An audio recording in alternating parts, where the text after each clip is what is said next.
خواتین کا ہاتھ پیر کے بال صاف کرنا۔ انڈیا سے کسی نے پوچھا ہے لڑکیوں کے ہاتھ پیر میں اگر بال زیادہ ہوں تو شادی سے پہلے صاف کر سکتی ہیں یا نہیں؟ زیادہ نہ بھی ہوں تو بھی صاف کر سکتی ہیں، شادی سے پہلے بھی کر سکتی ہیں، شادی کے بعد بھی کر سکتی ہیں، تو اس میں کوئی حرج نہیں ہے۔ کیا خواتین اپنے پورے جسم کی ویکس کروا سکتی ہیں؟ فرحت خانیوال سے جی کروائی جا سکتی ہے، جائز ہے۔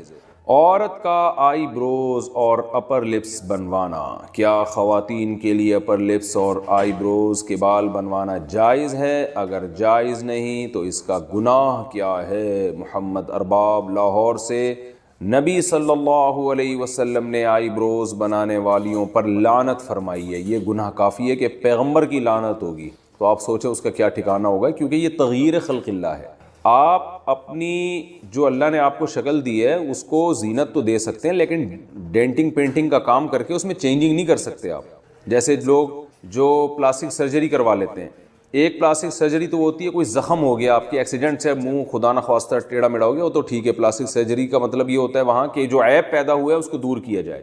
یا بعض لوگوں میں کوئی عیب ہوتا ہے، دانت ان کے بہت زیادہ آگے نکلے ہوئے ہوتے ہیں، تو وہ اس کو پلاسٹک وہ دانتوں کا آپریشن وغیرہ کر کے ان کو اپنی جگہ پہ لے آنا، یہ تو ٹھیک ہے، کیونکہ یہ ایک بہت زیادہ بھدا ایک عیب دار چیز ہے، اس کو آپ نے صحیح کر لیا تو۔ لیکن ویسے جو اللہ نے نارمل جس طرح لوگوں کو پیدا کیا ہے، چاہے کچھ کو خوبصورت بنایا، کچھ کو بدصورت بنایا، بدصورت بنایا تو وہ اپنے چہرے میں کے خد و خال میں چینجنگ کر کے، جیسے موٹی ناک ہے آپریشن کروا کے باریک ناک کروا لیتا ہے، آئی بروز کسی کی گھنی ہوتی ہیں کسی کی باریک ہوتی ہیں، جو گھنی ہے وہ باریک کروا لے، تو یہ تغییر خلق اللہ ہے، اللہ کی تخلیق کو بدل ڈالنا ہے۔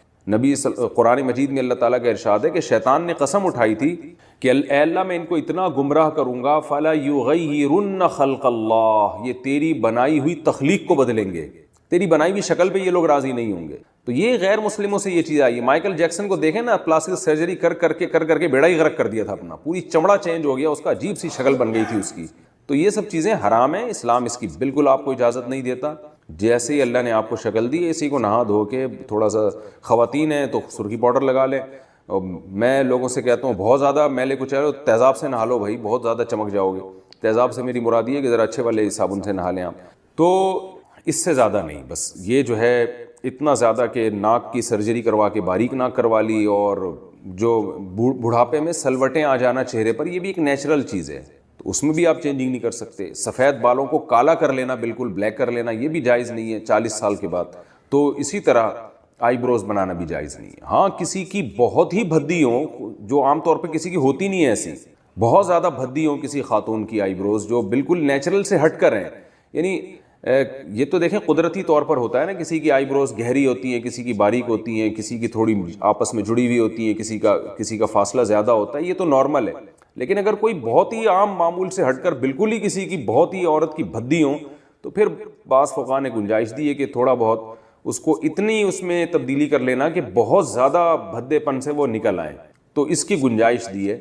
تو لیکن نارمل ایسا ہوتا نہیں ہے، نارمل تو فیشن کے لیے ہی کیا جاتا ہے یہ کام، تو یہ حرام ہے، ناجائز ہے۔ اور اس میں خواتین جو سمجھتی ہیں کہ ہمارا حسن بڑھتا ہے، حسن بڑھتا نہیں ہے، وحشت پیدا ہوتی ہے، دیکھنے والے کو لگ رہا ہوتا ہے کہ یہ آرٹیفیشل ہے، عجیب سی ایک وحشت ہوتی ہے اس میں، تو یہ جائز نہیں ہے۔ ہاں اپر لپس بنوانا خاتون کے لیے جائز ہے، اور چہرے پہ اور کہیں بال نکل آئیں تو وہ ان کا نوچنا بالکل جائز ہے۔ عورتیں بال کیوں نہیں کٹوا سکتی؟ عورتوں کے لیے عام حالات میں بال کٹوانا جائز ہے یا نہیں؟ جبکہ اس بارے میں کوئی حدیث نہیں ہے، اس بارے میں رہنمائی فرمائیں۔ دیکھیے حدیث میں آتا ہے کہ عورتوں کو مردوں کی مشابہت سے اور مردوں کو عورتوں کی مشابہت سے منع کیا گیا ہے۔ اب یہ بات پوری دنیا میں مسلم ہے کہ عورت کو اللہ نے لمبے بال دیے ہیں، تو اس کے لیے بال کٹوانا یہ مردوں سے مشابہت ہے، اس لیے یہ صحیح نہیں ہے۔ بعض لوگ کہتے ہیں امہات المومنین نے نبی صلی اللہ علیہ وسلم کے انتقال کے بعد بال کٹوائے تھے، چھوٹے کروائے تھے، تو اس لیے بعض لوگ کہتے ہیں اس سے پتہ چلتا ہے عورت بال چھوٹے کروا سکتی ہے۔ تو خوب سمجھیں کہ امہات المومنین نے نبی کے انتقال کے بعد جو بال چھوٹے کروائے تھے وہ زینت ختم کرنے کے لیے، کہ اب شوہر کا انتقال ہو گیا تو ہم نے بالوں کی زینت کس کے لیے، یہ تو شوہر کے لیے تھی، تو زینت ختم کرنے کی نیت سے تھوڑے سے چھوٹے کروائے تھے بال انہوں نے۔ جبکہ آج عورتیں جو بال چھوٹے کرواتی ہیں وہ فیشن کے لیے، زینت پیدا کرنے کے لیے، تو یہ تغییر خلق اللہ ہے، یہ اللہ کی تخلیق کو بدلنا ہے، کہ جس چیز میں اللہ نے زینت رکھی ہے لمبے بالوں میں، آپ اس کے خلاف کو زینت قرار دے رہے ہو، تو یہ اللہ کی تخلیق کو بدلنا ہے۔ اس لیے عورت کے لیے ناجائز ہے کہ وہ زینت کے لیے بال چھوٹے کروائے۔ اس لیے علماء کہتے ہیں کہ اگر کوئی اس لیے بالوں کے کنارے چھوٹے کر رہی ہے کہ اس سے بال صحت مند ہو جائیں گے تو یہ جائز ہے. تو اس لیے عورت کے لیے اس لیے بال چھوٹے کرانا کہ فیشن کے طور پر، زینت کے طور پر، تو چونکہ فساق عورتوں کا شعار ہے، غیر مسلموں کا شعار ہے، تو یہ مسلمان عورت کے لیے جائز نہیں ہے. اور اگر ویسے ہی چھوٹے کرواتی ہے کہ وہ بالوں کی نوکیں چھوٹے کروا رہی ہیں کہ تاکہ وہ تھوڑے سے ایک لیول میں آ جائیں تو یہ جائز ہے. اور اگر کوئی اس لیے چھوٹے کروا رہی ہیں کہ بہت ہی لمبے ہو گئے ہیں، سنبھالنا مشکل ہے، تو بھی جائز ہے، لیکن اتنے چھوٹے کہ مردوں سے مشابہت نہ ہو.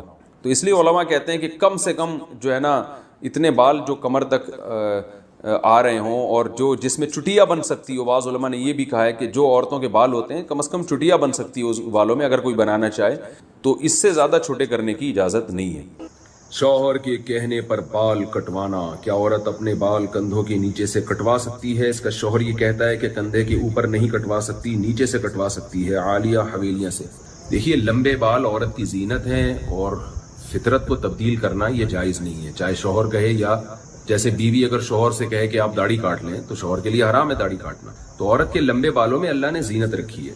امہات المومنین نے اپنے بال کو چھوٹے کروائے تھے نبی صلی اللہ علیہ وسلم کی وفات کے بعد تاکہ زینت کو ختم کیا جا سکے. تو اگر عورت کے بال بہت زیادہ لمبے ہیں اور وہ بیوہ ہو گئی ہے اور وہ اس نیت سے بال چھوٹے کر رہی ہے کہ زینت ختم کر رہی ہوں تو ہمیں ثبوت ملتا ہے اس کا. لیکن آج جو خواتین بال چھوٹے کرتی ہیں یا شوہر کے کہنے پہ کرواتی ہیں وہ خوبصورت بننے کے لیے، تو یہ تغییر خلق اللہ ہے کہ جس چیز میں اللہ نے حسن رکھا ہے آپ اس کے اپوزٹ میں حسن سمجھ رہے ہیں. تو اس لیے شوہر کے کہنے پر یہ کام جائز نہیں ہے، کیونکہ شوہر کی نیت کیا ہے کہ وہ یہ چاہتا ہے کہ میری بیوی اچھی لگے، حالانکہ اچھی تو بڑے بالوں میں لگے گی، وہ اب اس کی فطرت چینج ہو چکی ہے. ہاں کسی کے بہت زیادہ لمبے بال ہوں، ان کو سنبھالنا مشکل ہو رہا ہو تو کنارے کاٹ کے اس کو برابر کر دینا یا تھوڑا چھوٹا کر دینا اتنا کہ وہ سنبھالنا آسان ہو، تو یہ جائز ہے، کیونکہ اس میں زینت مقصد نہیں ہوتی بلکہ اس میں ایک ٹینشن سے بچنا مقصد ہوتا ہے. تو پہلے زمانے میں تو خواتین اس کی کوشش کیا کرتی تھیں کسی طرح اور لمبے بال ہوں اور لمبے بال ہوں. اب چونکہ ہر چیز الٹ چل رہی ہے نا، قرب قیامت میں احادیث سے یہ بات ثابت ہے کہ سب معاملات الٹے ہونا شروع ہو جائیں گے. جیسے حدیث میں آتا ہے نا ان تلد الامۃ ربتها، باندی اپنے آقا کو جنے گی. تو یعنی ہونا تو یہ چاہیے تھا کہ عورت جس نے بچہ جنا ہے تو بچہ ماں کی اطاعت کرے، لیکن الٹا یہ ہوگا کہ والدین اپنی اولاد کے فرما بردار بن کے زندگی گزاریں گے. تو اس حدیث سے ہمیں اشارہ ملتا ہے، بخاری مسلم کی حدیث ہے، کہ ہر کام الٹا ہونا شروع ہو جائے گا. تو یہاں بھی ایسا ہی ہے کہ جو لمبے بالوں میں اللہ نے زینت رکھی تھی اب میاں صاحب کہہ رہے ہیں بال کٹائیں، چھوٹے کریں، تو یہ غلط چیز ہے، نہیں کرنا چاہیے ایسے. اور اتنے چھوٹے بال کر لینا کہ چٹیا نہ بن سکے، اس میں جو لمبے بال کی تعریف اس پہ صادق نہ آ سکے، تو یہ تو بالکل ہی ناجائز ہے. تو اس لیے آپ کو چاہیے کہ آپ بال لمبے رکھیں، اس بارے میں شوہر کی بات نہ مانیں. ہاں اتنے لمبے ہو گئے ہیں کہ وہ جیسے نوکیں بڑھ جاتی ہیں، ان کو لیول میں لانا یا وہ سنبھالنا بہت مشکل ہو رہا ہے. بعض خواتین کے بہت لمبے بال ہوتے ہیں، تو اگرچہ زینت ہے لیکن وہ نہیں چاہ رہی ہیں ایسی زینت، سنبھالنا مشکل ہے، تو پھر گنجائش ہے کاٹنے. پہلے یہ ہوا کرتا تھا کہ جی پہلے لڑکی کی جس دن رخصتی ہوتی تھی لڑکی والے الگ کھانا کرتے تھے، یہ خرچہ، پھر رخصتی کے بعد اگلے دن یہ پوری بارات، یعنی لڑکی والوں کی طرف سے جو آئے تھے، لڑکے والوں کی طرف سے جو آئے تھے، ان سب نے مل کے ایک دن لڑکی والوں کو تباہ و برباد کر دیا تھا. بارات والے دن ان کی طبیعت سے ان کا سارا پیسہ اڑا دیا تھا. اور اب یہ پورا ٹبر اگلے دن دوبارہ پہنچتا ہے، لڑکے والا کھانا کھلاتا ہے، پھر وہ سارا وہاں جا کے پھوڑ پھاڑ کے آتے ہیں. تو ڈبل کھانے ایک ایک شادی پہ ہو رہے ہیں اور بے تحاشا پیسہ خرچ ہو رہا ہے. اس کی وجہ سے نکاح مشکل ہوتا چلا جا رہا ہے. تو علماء نے کہنا شروع کیا کہ یہ بارات غیر شرعی رسم ہے، یہ ہندوانہ رسم ہے، یہ مسلمانوں کی رسم نہیں ہے. ہمارے پیغمبر صلی اللہ علیہ وسلم نے 4 بیٹیوں کی شادی کی ہے، ایک کھجور کا دانہ بھی کسی کو نہیں کھلایا اس میں، لیکن اپنی نکاح نبی نے جب بھی کیا ہمیشہ ولیمہ کیا. اسی طرح وہ مسلمانوں کے کنٹری جہاں مسلمان غیر مسلموں کے ساتھ نہیں رہے ہیں یا غیر مسلم ہم پہ مسلط نہیں رہے ہیں، ان کنٹریز میں، ان علاقوں میں جا کے آج بھی دیکھیں آپ کو بارات کا کھانا ملے گا ہی نہیں. لڑکی والے رخصتی، لڑکا لڑکی والوں کے گھر جا کے دلہن کو اٹھا کے لے آتا ہے، اگلے دن وہ جو ہے نا سب لوگ ولیمے میں پہنچ جاتے ہیں. تو علماء نے اس کے خلاف الحمدللہ بولنا شروع کیا. تو اس کا نتیجہ یہ نکلا ہے کہ اب کیا کر رہے ہیں لوگ، کہتے ہیں ہم بارات چھوڑ تو نہیں سکتے، تو ہم یہ کر لیتے ہیں کہ لڑکی والے اور لڑکے والے آدھے پیسے ملا کے خرچہ بچائیں اور ایک ہی دن میں ولیمہ اور بارات اکٹھا کر لیں. تو اب کیا ہوتا ہے کہ جس دن شادی ہوتی ہے اسی دن ولیمہ بھی، اسی دن بارات بھی، اور دونوں آدھے پیسے ملا لیتے ہیں، خرچہ بھی دونوں کا بچ جاتا ہے، آدھا ہو جاتا ہے، اور یہ دونوں دعوتیں مرج ہو جاتی ہیں. تو یہ اس حوالے سے تو ٹھیک ہے کہ some thing is better than nothing, اتنی حد تک تو ٹھیک ہے کہ چلو پہلے ڈبل خرچے ہو رہے تھے وہ تو کم از کم آدھے ہوئے نا، اور لوگ ڈبل ڈبل کھانے پھوڑ پھاڑ کے رات کو 12 بجے آتے تھے، اور کتنے لوگ ایسے ہیں جو رات کو 12 بجے قورمے پھوڑ کے آئے اور صبح پھر پولیس سے بھی نہیں اٹھے، وہ ہمیشہ کے لیے اس دار فانی سے کوچ کر گئے وہ. لیکن غنیمت ہے کہ اس زیادہ بڑی برائی سے بچ گئے ہیں لوگ. لیکن پھر بھی یہ حقیقت میں سنت نہیں ہے، کیونکہ اس میں دو خرابیاں آ رہی ہیں. پہلی خرابی اس میں یہ ہے کہ ولیمہ ہمیشہ نبی صلی اللہ علیہ وسلم نے رخصتی کے بعد کی، اس لیے تمام فقہا اس پر متفق ہیں کہ ولیمہ رخصتی کے بعد ہوتا ہے. اور رخصتی کی ڈیفینیشن یہ ہے کہ دلہن دولہا کے کمرے میں آ جائے یا تنہائی کہیں اکٹھی اختیار کر لیں یہ لوگ. تو اگر بارات میں ایسا ہیلا اختیار کر لیا جائے کہ ادھر نکاح ہوا، ادھر دلہن کو فوراً رخصتی کے لیے لڑکے کے گھر بھیج دیا جائے، تو پھر رات کو یعنی اسی وقت رخصتی کر دیں، پھر اسی دن رات کو آپ کر لیں، ولیمہ بھی کر لیں، اور یعنی پھر وہ ولیمہ ہی کہلائے گا، لڑکا کرے گا. اس میں لڑکی والے اگر لڑکے کے ساتھ تعاون کر لیں کہ آدھے پیسے ہم دے دیں گے کیونکہ تم نے ہمارا بارات کا خرچہ بچا لیا، تو بھی ٹھیک ہے.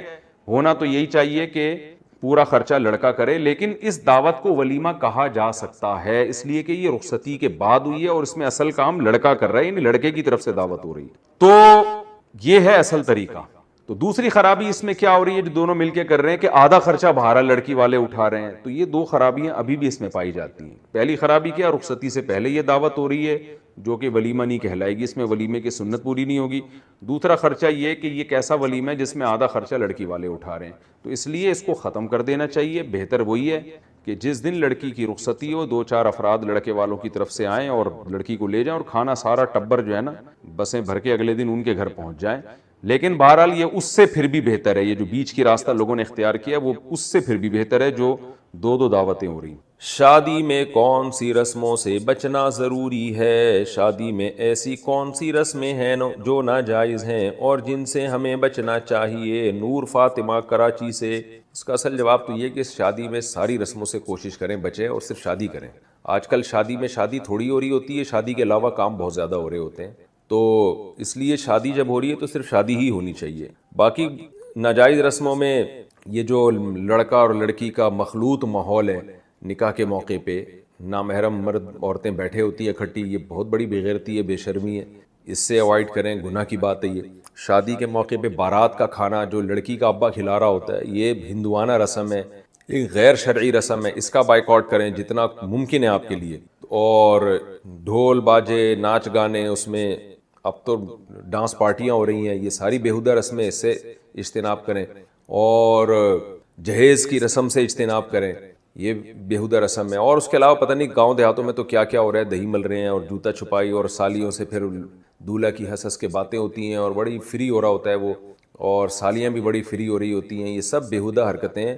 پھر آج کل ایک اور بیہودہ حرکت یہ شروع ہوئی ہے، بلکہ آج کل کیا ہے بھی بہت پہلے سے ہو رہی ہے، کہ دلہن کے ڈپارٹمنٹ میں جو ہے نا جہاں لڑکیاں بیٹھی ہوئی ہوتی ہیں وہاں نکاح کے بعد دولہا کو لا کے بٹھاتے ہیں اور پھر ان کی تصویریں لیتے ہیں. تو یہ بھی بیہودہ حرکت ہے بھائی. وہ لڑکا دولہا جو ہے وہ لڑکیوں میں زنانے میں کیوں جا رہا ہے؟ لڑکیوں میں لڑکا گوں کھاتا.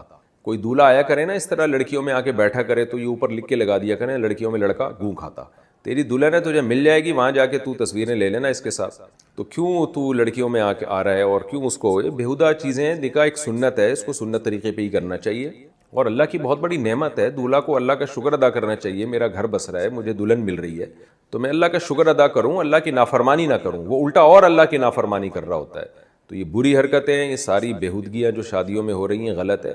سعودی عرب میں اب تک تو یہی ہوتا ہے، اللہ آگے جو وہاں ماحول تبدیل ہو رہا ہے اللہ بس حفاظت ہی کرے. لیکن اب تک تو سعودی عرب کا ماحول بڑا اچھا ہے. وہاں بالکل اس کی پرمیشن نہیں ہوتی کوئی لڑکی کوئی خاتون جو ہے وہ مردانہ میں چلی جائے یا کوئی مرد عورتوں میں آ جائے. تو بہت سخت اس کی پابندی ہوتی ہے. اور لڑکیوں کو ایک صاحب نے یہاں تک بتایا کہ جو خواتین کا ڈپارٹمنٹ ہے اس میں موبائل لے جانے کی اجازت نہیں ہوتی، تاکہ کہ ایسا نہ کوئی خاتون کسی خاتون کی تصویر نہ کھینچ لیں یہاں پہ. تو اتنا سخت پردہ ہوتا ہے. ٹھیک ہے وہاں بھی ماحول آہستہ آہستہ چینج ہو رہا ہے، اللہ ہمارے بلاد حرمین کی اللہ حفاظت کرے. تو یہ تمام رسومات بیہودہ رسمیں ہیں. صرف ولیمہ ایک سنت ہے، ولیمہ کی رسم ہونی چاہیے، اس میں بھی خواتین الگ ہوں مرد الگ ہوں. اور نکاح کے موقع پہ چھوارے بانٹے جا سکتے ہیں، باقی ساری رسمیں غلط ہیں. اتنا کافی ہے بس جو ہے نا یہ جو. اور حدیث میں دف بجانے کی بھی اجازت ہے. تو اگرچہ علماء اس زمانے میں اس سے منع کرتے ہیں کیونکہ لوگ دف بجانے میں حدود پہ نہیں رہتے، لیکن اگر کسی نے دف بجا دیا صرف نکاح کی اناؤنسمنٹ کے لیے، خوشی کے اظہار کے لیے، تو اس کی بھی گنجائش ہے۔ آپ نے کہا 2 بچے پیدا کرو، وہ 2 لڑکے ہوں گے یا لڑکیاں ہوں گی، یہ فیصلہ کون کرے گا؟ ہے بھائی، اگر آپ کہتے ہیں کہ کسی کے گھر میں 2 لڑکے ہو گئے تو اب لڑکی نہیں آنی چاہیے کیونکہ وہ تیسری ہو جائے گی، تو سوال پیدا ہوتا ہے کیا یہ نیچر کے خلاف نہیں ہے کہ ایک آدمی کو آپ بیٹی کی نعمت سے محروم کر رہے ہو؟ ہے بھائی، کیا گھر میں بیٹی کا وجود ضروری نہیں ہے؟ گھر تو عورت سے آباد ہوتا ہے، بیٹیوں سے جس طرح کی محبت باپ کو ملتی ہے وہ بیٹوں سے نہیں ملتی، اور اگر جن کے 2 بیٹیاں ہوں گی بیٹا نہیں ملا وہ کیا کریں گے؟ یعنی آپ نے قوم کو جب ایک نعرہ دیا ہے تو ان تمام اعتراضات کا جواب بھی تو دینا، کیونکہ یورپ نے یہ نعرہ دیا تھا، ان اعتراضات کا جواب نہیں دیا، لہذا ان کا خاندان کیا ہو گیا؟ برباد ہو گئے۔ وہ بعد میں پچھتا رہے ہیں کہ یار ہم نے کیا کس چیز پہ لگا دیا قوم کو۔ تو 2 بیٹیاں ہوں گی یا 2 بیٹے ہوں گے؟ اب جس کے ایک بیٹا ایک بیٹی ہو گئی اس کو تو چلو بیٹا بھی مل گیا، اور کیا مل گئی؟ بیٹی بھی مل گئی۔ اگرچہ وہ اولاد پہ ظلم یہ ہوا کہ وہ بھائی اور بہنوں کی نعمت سے محروم، کیونکہ بھائیوں سے الگ محبت ملتی ہے، لڑکی کو بہن بھی تو چاہیے۔ ارے آپ کی بیٹی کو بہن کی نعمت چاہیے کہ وہ بہنوں سے جو باتیں آپس میں شیئر کرتی ہیں وہ ماں اور باپ سے بھی نہیں کر سکتی۔ بھائی کو بھائی چاہیے، بہن کو بہن چاہیے، اسی طرح بھائی کو بہن بھی چاہیے اور بہن کو۔ یہ فیملی تو اس طرح سے بنتی ہے، نیچر کے خلاف قوم کو کیوں لے کے جا رہے ہیں آپ؟ تو پہلا سوال یہ ہے میرا جناب جسٹس صاحب سے کہ آپ نے جو قوم کو کہا 2 بچے ہونے چاہیے، تو جن کے ایک لڑکا ایک لڑکی ہو گئی، ظلم تو ان پہ بھی ہوا کہ لڑکے کو بھائی نہیں ملے اور لڑکی کو بہن نہیں ملا، ظلم تو ان پہ بھی ہوا، چلو ہم نے مان لیا۔ لیکن باپ اور ان کی چلو پھر بھی ایک بیٹا ایک بیٹی مل گئے، ماں باپ جن کے 2 بیٹیاں ملی وہ بیٹے سے کیا ہو گئے؟ محروم۔ ان کا بڑھاپا کیسے ہوگا؟ ان کو گورنمنٹ کھلائے گی کیا؟ اب گورنمنٹ پہ اتنا بوجھ ڈال رہے ہو، مقصد گورنمنٹ پہ بوجھ کو کم کرنا ہے بھائی، ٹھیک ہے، لیکن اس سے گورنمنٹ کا بوجھ کم ہوگا یا بڑھے گا؟ بڑھے گا۔ بڑھاپے میں پینشنیں اتنی دینی پڑیں گی بڈھوں کو کیونکہ ان کے پاس جوان کمانے والا گھر میں کوئی بھی، تو ہر ایک کی پینشن جاری کرنی پڑے گی آپ کو۔ ابھی تو مخصوص قسم کے لوگوں کی پھر رکشے والے کو بھی پینشن دینی پڑے گی، جمعدار کو بھی پینشن دینی پڑے گی، ٹیکسیاں چلا رہے ان کو بھی پینشن دینی پڑے گی کیونکہ گھر میں بیٹا کمانے کے لیے نہیں ہے۔ اس کا جواب چیف جسٹس کے پاس بولو بھائی نہیں ہے، اگر ہے تو مجھے بتائیں وہ۔ دوسری بات یہ کہ جن کے بیٹی پیدا ہو گئی بیٹا نہیں ہے، اب ایک ہی حل ہے بیٹے کے لیے کہ وہ الٹرا ساؤنڈ کرے ایک بیٹی کے بعد، اگر بیٹی نکلی دوسری تو اس کو قتل کر دیں ماں کے پیٹ میں، جیسے کہ انڈیا اور چائنا میں ہندو لوگ کرتے ہیں، انڈیا میں، اور چائنا میں چائنیز کرتے ہیں۔ چائنا میں 2 بچوں کا قانون ہے، لیکن وہاں گروتھ ریشو لڑکوں کا زیادہ اس لیے ہے کہ لڑکی کو پیدا ہونے پر پابندی ہے، اور جو لڑکی کی جنس کا پتہ چلتا ہے نا کہ لڑکا ہے یا لڑکی، یہ اس وقت پتہ چلتا ہے جب ماں کے پیٹ میں بچے میں جان پڑ چکی ہو۔ یہ کتنا بڑا ظلم ہے کہ آپ گروتھ ریشو پہ کنٹرول کرنے کے لیے وہ ماں جو بچے کی محافظ سمجھی جاتی رہی ہے ہمیشہ، وہی ماں اپنے بچے کی کیا بن جائے؟ قاتل۔ اسی ظلم کو قرآن نے بیان کیا، وَإِذَا الْمَوْءُودَةُ سُئِلَتْ بِأَيِّ ذَنبٍ قُتِلَتْ، جس دن اس بچی سے پوچھا جائے گا بتا تجھے کس جرم میں قتل کیا گیا، کیونکہ اس بچی کا کوئی والی وارث نہیں، وہ تو پیدا ہی نہیں ہوئی نا جو کیس کرے عدالت میں۔ تو آپ یہ ظلم پر لوگوں کو لے کر آ رہے ہو، کیونکہ یہ ایسا ہوگا، کوئی بھی اس پہ راضی نہیں ہوگا کہ میری صرف بیٹیاں ہوں، ہر آدمی کو بیٹا چاہیے۔ ممکن ہے اس پہ تو کچھ لوگ راضی ہو جائیں کہ ہمیں 2 بیٹے مل گئے بیٹی نہیں چاہیے، لیکن اس پہ لوگ راضی نہیں ہوں گے کہ ہمیں بیٹا نہ ملے۔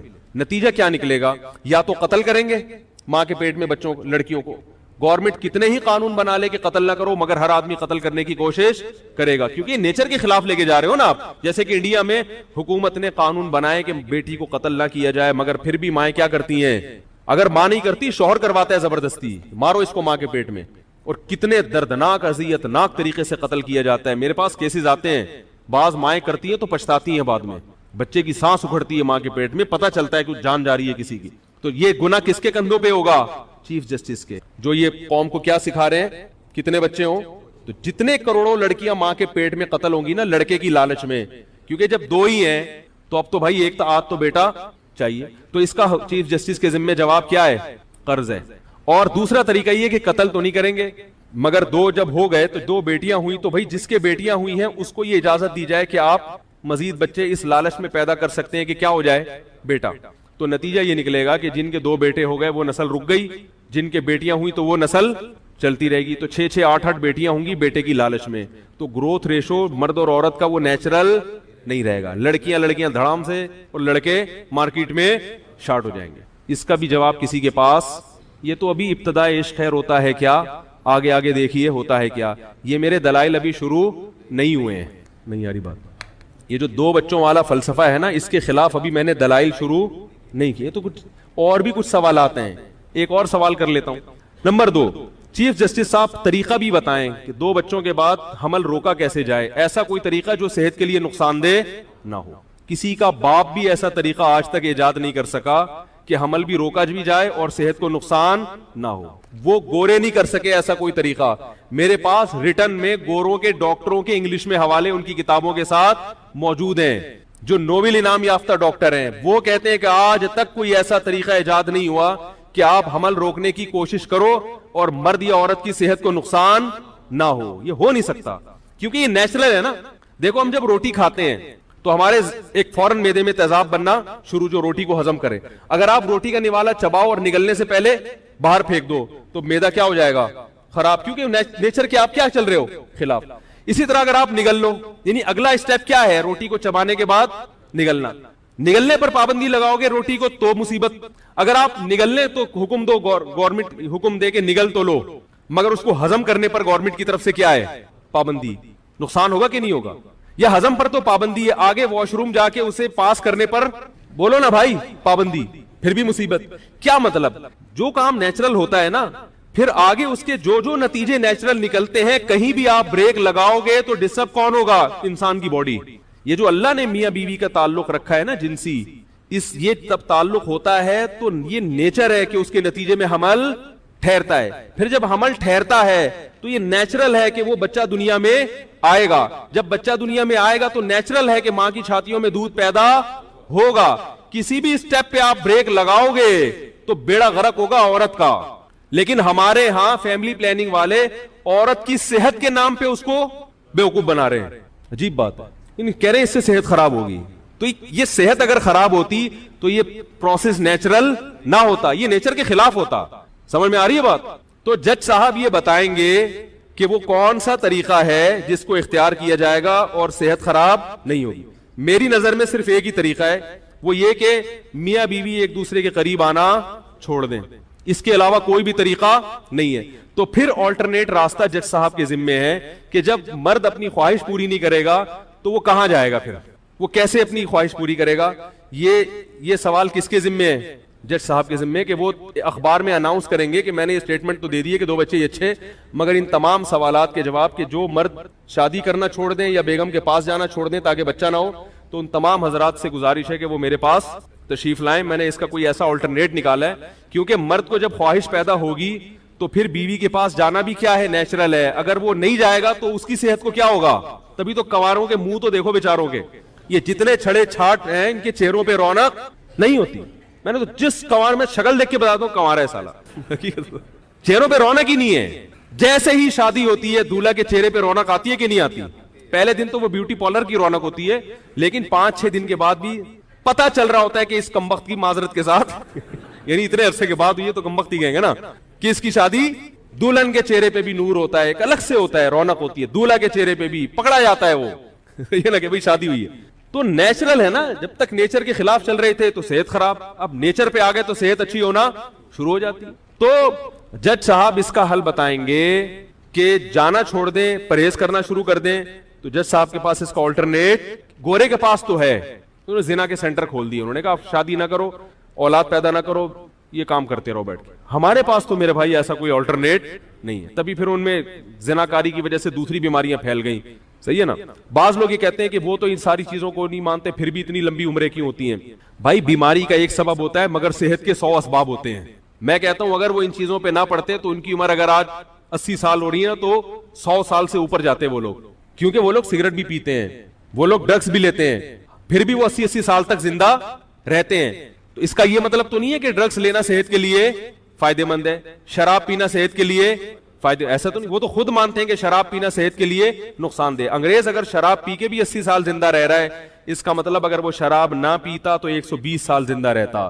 شراب بہرحال نقصان دہ ہے. تو ان کی عورتیں پھر بھی اتنا جو عمریں لمبی ہو جاتی ہیں ان سب کاموں کے باوجود، تو اس کا مطلب یہ نہیں ہے کہ یہ چیزیں صحت کے لیے نقصان دہ نہیں ہے. اس کا مطلب یہ ہے کہ اگر وہ یہ چیزیں نہ کرتے تو ان کی صحتیں اور زیادہ اچھی ہوتی. اور ہمارے پاس بیماریوں کے ویسے ہی درجنوں اسباب موجود ہیں.